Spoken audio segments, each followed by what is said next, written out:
Good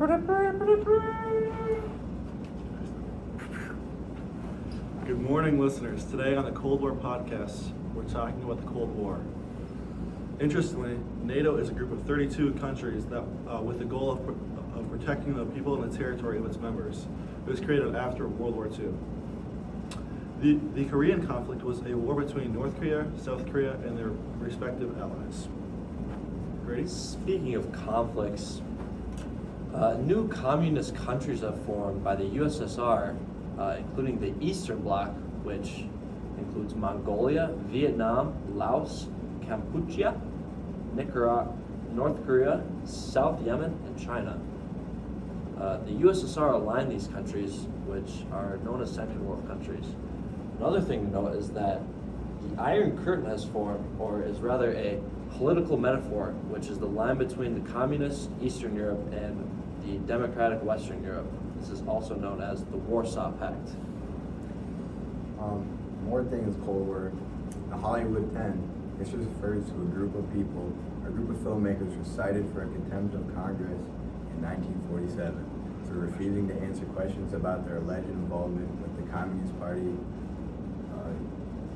This event symbolizes the beginning of anti-communism, which hurts the entertainment industry.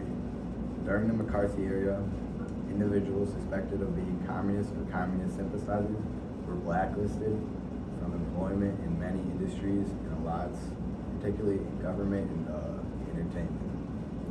We also have the Suez Crisis, which threatened the regional stability and challenged the U.S. relationship with two primary Cold War allies.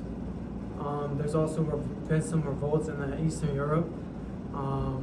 There was a revolutionary wave of liberal democracy movements that resulted in the collapse of most communist countries. Listeners, do you know what the causes of the Korean War were?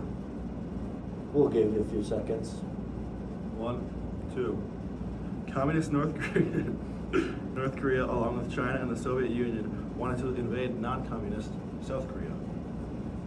And the U.S. joined to assist South Korea against the communist nations on June 27th, 1950.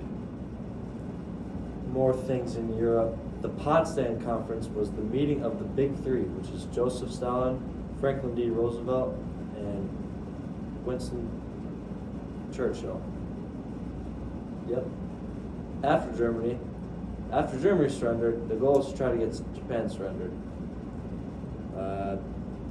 Berlin airlift was on June 24th, 1948 to May 12th, 1949, and this is when the USSR forces blockaded Western Allies' railway, road, and canal access to democratic sectors of Berlin.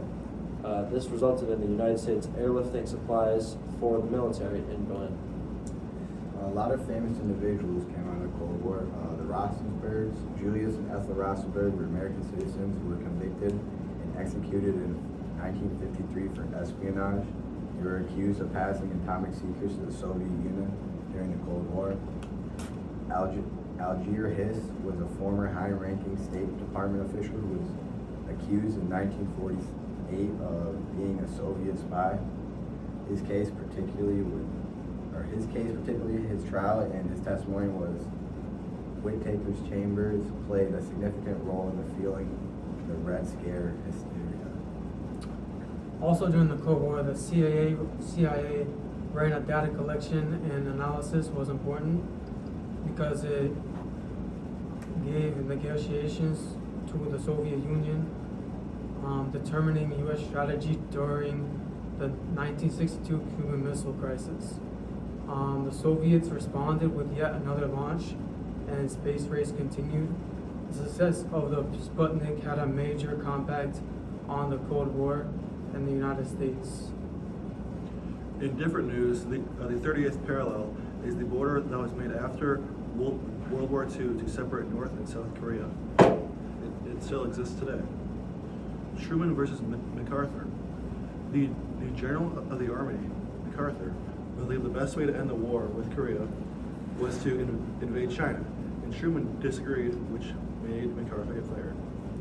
Speaking of United States assistance, viewers, we will give a special shout out to anybody that can name the U.S. president that signed the Marshall Plan. Anyone know? The answer is President Truman. On April 3rd, 1948, Truman signed the Marshall Plan, which had a goal of providing economic assistance to restore economic infrastructure of post-war Europe. Adding on to this, containment was the strategy to stop the spread of communism in Europe and especially the United States, because the United States was very anti-communist. Some important papers which got found, some Verona papers. The Verona papers were a U.S. counterintelligence program that initiated during the World War II and continued into the Cold War. It involved the encryption of messages sent by Soviet intelligence agencies, reviewing the extent of Soviet espionage activities in the United States. An important case happened, Watkins versus United States. This was a landmark Supreme Court case in 1957 that dealt with the power of Congress to compel testimonies from witnesses. It established limitations on Congress investigation powers and affirmed the rights of individuals called to testify before congressional committees. We also have the Red Scare. Hysteria was over the perceived threat posed by communists in the U.S. The Red Scare led to a range of actions that had a profound and enduring effect on the U.S. government. We also have the Loyalty Review Program. It made it so that FBI could investigate any federal government employees. They investigated around 3 million employees, and only which of 300 raised security concerns. Speaking of the U.S. won the war to help. Well, the U.S. and South Korea won the war, which then has South Korea being a non-communist nation to this date. In other news, the hydrogen bomb has been being tested, and it was first tested in 1952. The first test took place in the Marshall Islands. Adding on to my previous statements about communism in Europe, the Warsaw Pact was founded May 14th, 1955 in Poland. This was a pact between the USSR and the Soviet satellite states, meaning the states that followed orders of the USSR, in Central and Eastern Europe. This included Poland, the USSR, and many other communist European countries. Crowd out there, if anyone can tell me what McCarthyism was named after or who it was, I'll give you a second. Well, it's named after Senator Joseph McCarthy. McCarthyism refers to a practice of making accusations of subversion or treason without proper regards for evidence. It characterized by intense anti-communist favor, fear-mongering, and suppression of political dissent.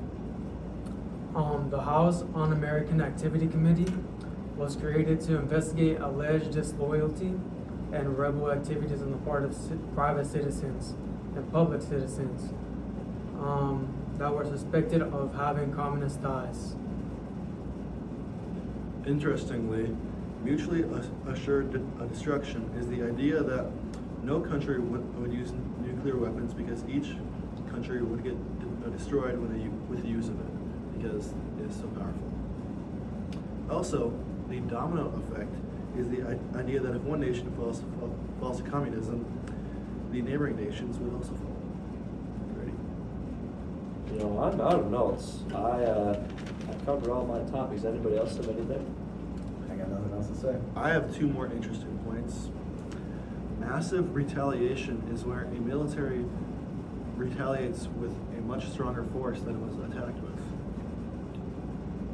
Also, brinkmanship is when a country would instill fear within the enemy. For example, the Cuban Missile Crisis. And finally, Nikita Khrushchev took over the Soviet Union after Stalin died and led the Soviet Union to the Cold War. That's it, folks.